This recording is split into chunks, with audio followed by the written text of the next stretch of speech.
And I'm gonna love you till the heavens start to rain. And I'm gonna love you till the stars fall from the sky for you and I. Hey guys, how's it going? It is I, the real Randy Chavez. I'm coming at you today with an Earth 2 update video. If you're new, welcome. If you're not, welcome back. Bring it in for the hugs, boys and girls, and everyone else, and Pikachu. Everyone say, where? Oh, no, Dash will be in the next video. She was in another video, she'll be in the next video. So today we do have some breaking news. I'm going to go to Shane's tweet. I'm going to read it real quick and then I'll show you the picture. Shane tweeted out, quote, "Something our team was working on the other day. Thought it was pretty cool, so just wanted to share here unofficially on Twitter. Feeling pumped from internal Earth 2 meetings over the past 24 hours. Excited for things to come over the next few months. Hashtag Earth 2, end quote." And what he was talking about was this. Oh, look at it. It is so beautiful. We got America in there. We got Norway. We got Germany, Italy back there. Okay, so there's so many different places. And for those of you that really were kind of forgetting, we are looking at these things from a long way away. We're looking at tiles from such a long way away that we think that, oh, do I need a 3x3 set of tiles to build a building? No, you don't. Like, literally, there could be dozens, multiple dozens of people on one single tile. So they're actually pretty large. So when there's one person in here, yeah, you don't need to build a giant building. You probably can if you wanted to. You could make a building that's multiple dozens of tiles long, but you just don't need that. Like, you could have one tile in a megacity, have a tent there. Again, you could have, like, if to quote Gilmore Girls, everyone comment your favorite character from Gilmore Girls down in the comments, and say, like, okay, the amazing doggy Swami. You could just have a gimmick, something on there that's just like, oh, weightlifting competition, oh, a carnival. You could do the big hammer thing where you, and then the bell, to Borat. Anyone's seen Borat too? Just comment down below your favorite part. That was a great movie. But yeah, you could have those types of things in here, and it will only be on a very small space.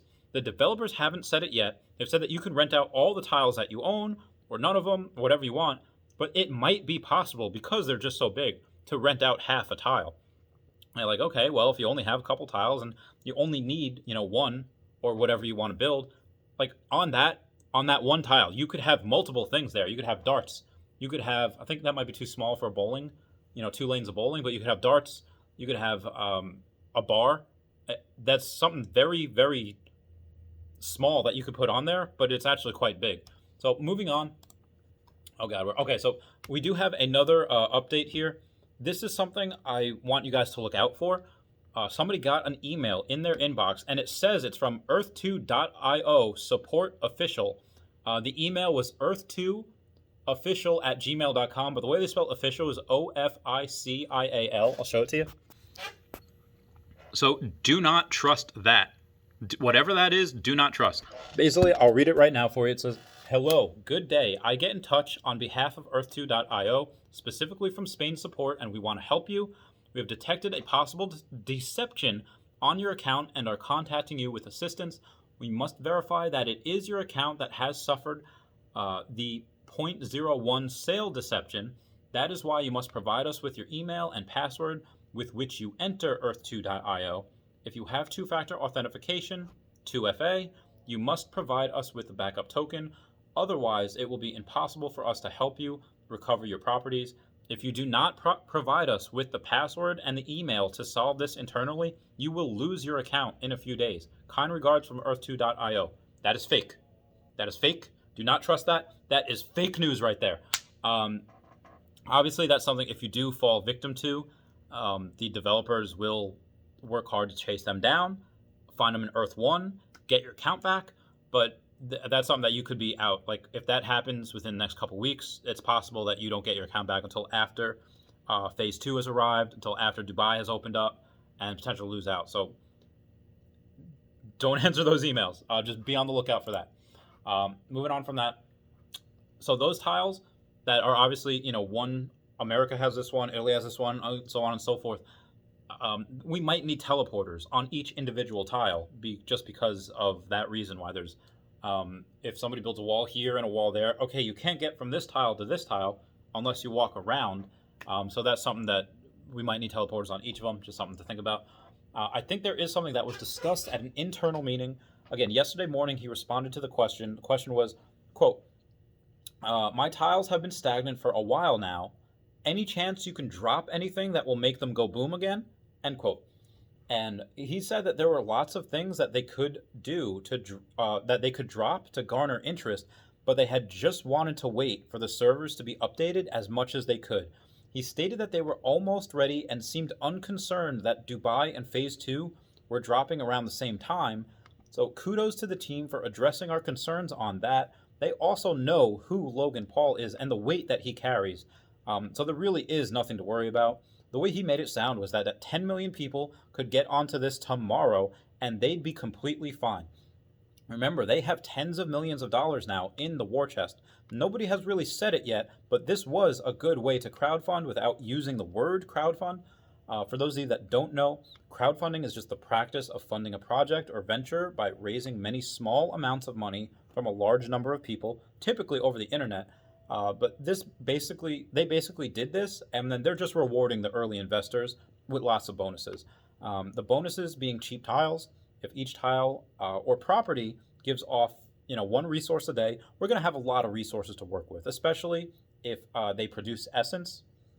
Essence, for those of you that don't know, is essentially just a free resource. It can turn into whatever you want. Everyone comment Eevee down below for the reference, because Eevee is Pokemon that can turn into multiple different things. Not Pikachu, though. There's only one. There's actually millions, but you know what I mean. It would be similar for those free games like Disney, Arena, or Clash of Clans, where if you spend $20, you get these really cool items or characters in the game early as opposed to getting them later in the game. So that's what we're getting right now. We're basically, buying that like $20 bundle and we get so many tiles, we get so many resources, instead of, oh, hey, we'll be able to get those eventually while playing the game later down the line, we can get those now. So that's something that they're just rewarding us for. It's really cool. And again, we're still in Phase 1. We're still in the beginning of these. This is something that, again, Phase 2 should drop in the next couple weeks along with Dubai, but let's get this bread, boys. You also, going back to that photo, you also see a Hummer in the photo. Unsure if it's the original Hummer, the H2 or the H3. Those cars, anyone not driven in them, they're just really fun to drive. They're horrible on gas, and for the environment, they're horrible for that, but they are really fun to drive. This game, I feel like, is a learning experience. I'm going to get real with you guys here. This is going to be some tough love. But people need it. People seeing others gain 1,000% in 2 months and then buying and then getting frustrated that their money isn't going up as fast as they wanted. Okay, well, what did they learn? They learned that the greater the risk, the greater the reward. And after you have the success of others, it's no longer as risky. I mean, it's some of it, there's really no longer risk. Like, it was risky to buy Tesla from, up until, like 2 years ago. And then it became, even as of last year, a lot of people were saying, like, nah, it's going to go down the toilet. And those of us that studied it know that, okay, no, it's not. It's here to stay. But really, for many years, for the first like 8 to 10 years that it was alive, it was very risky to own it. So with this game, right now you have people that did not know what it was. It could have been a scam for all we knew back in November, December. But then obviously, people look into it and be like, okay, we, cross analysis. And what did you find? Oh, this is what I found. Okay, well, this adds up. Now that people have done it, that there's really not a lot of risk. The risk is so much lessened, so the reward is not going to be as great. It's similar to penny stocks. I've seen that all the time in biotech penny stocks specifically, where a lot of people want to gamble, and because 9 out of 10 times penny stocks go nowhere. So what they do is they say, like, okay, I'm going to put into this one at, put $1,000 in at 10 cents or even a penny, goes up to $1 because the drug gets approved, and then people are like, oh, this got approved. All right, now I'm going to get in. And when it goes to, they get in, it's already $1, it's already approved. Okay, maybe after earnings, after the drug is taken out to market, yeah, maybe it'll increase, but, go $1.30 and gain 30%, which is still that is a great return, but you're not going to get that 100x that you would have if you invested early. Now, again, risk. So a lot of those people in biotech penny stocks, they never go anywhere. It goes to zero. So is that going to happen in this game? I think there is a very small chance that we go to zero. I don't think we could really ever go to zero in this, because if this is the amount of people that we have, let's say if Logan Paul says, hey guys, we're just going to go to Decentraland, I just like it better for this, and this reason, or V Park or whatever, I'm fine with this, because I'm able to make my own world with this. I don't care. Yeah, would I have essentially lost, all the money that I put in? Sure. But it's still this virtual world. If this stays the same, and we still only have, 300,000-400,000 people in here for the rest of the time, I'm fine with that. 100% okay with that, just because we're going to have this whole world to ourselves, which is great. And that's a lot of people being able to code and being able to do a lot of fun stuff. Anyway, moving on. Something similar did happen with GameStop and AMC. People who bought at $40 a share, they took some initial risk, because at that time it was 20, went to 40. Okay, let's put in some money, because it had doubled at that point. They wanted to squeeze the short sellers, but it kept going up and up and up. People were buying all the way up, and then there were some people who bought at like $500 a share, and they lost a lot of money when it went from 500 going right back down to under $50 a share. Now, why am I bringing that up? Because this is also something where people are learning. They're learning that, okay, one, don't buy it as soon as it goes, 10x, 20, 30x. Maybe you might have missed the boat. Now, those people that got burned, those people that went and said, okay, hey, you know what, I'm going to go and buy at $500 a share, and they lost 90% of their value, they might not be so keen on doing that so early next time. And why I'm bringing that up is because we have a bunch of people, a lot of my friends, that are saying, like, I don't want to go into this, to Earth 2, until there is a much better withdrawal method.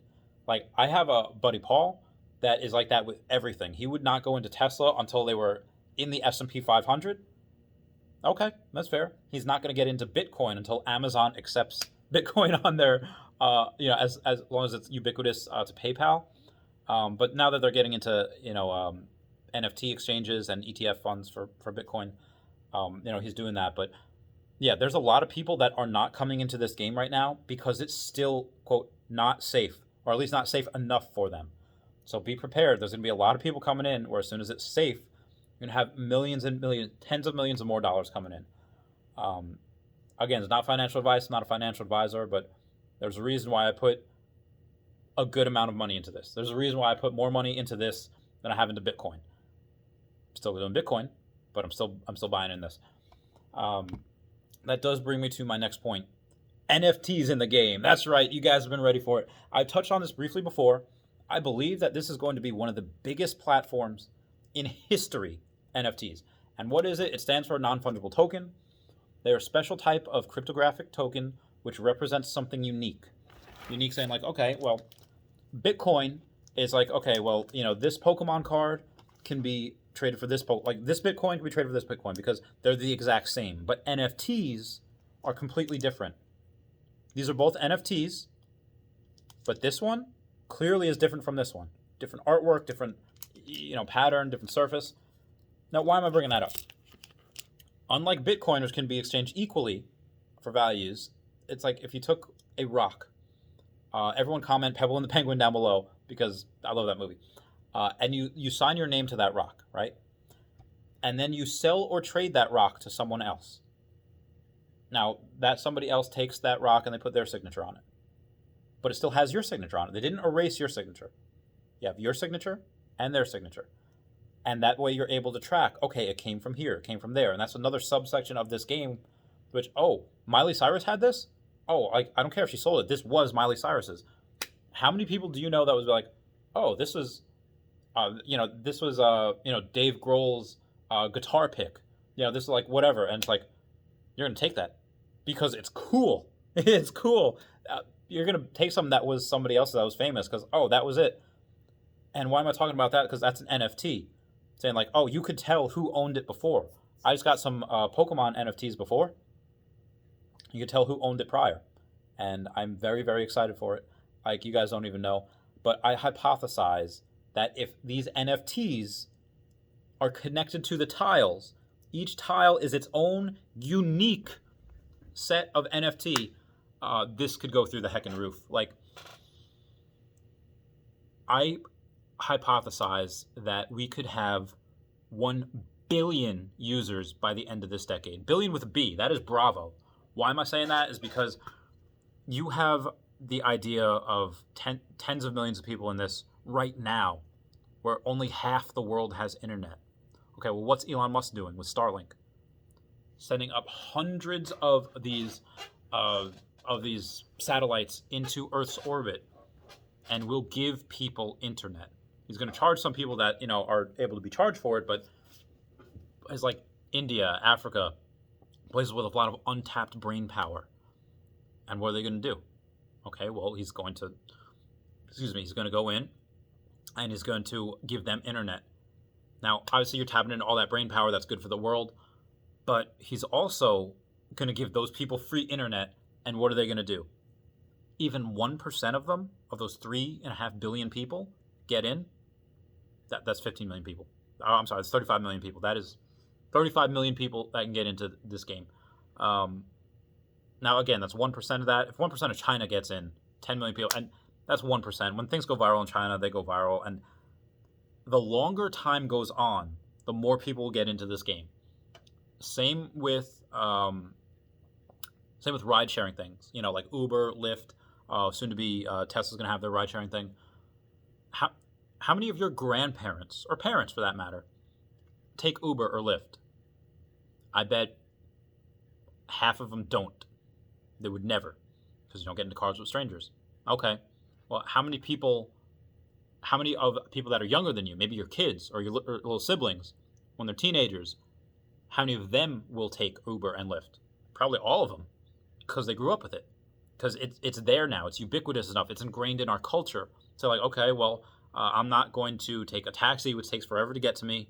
I don't know that. I don't know the rating system of the taxi.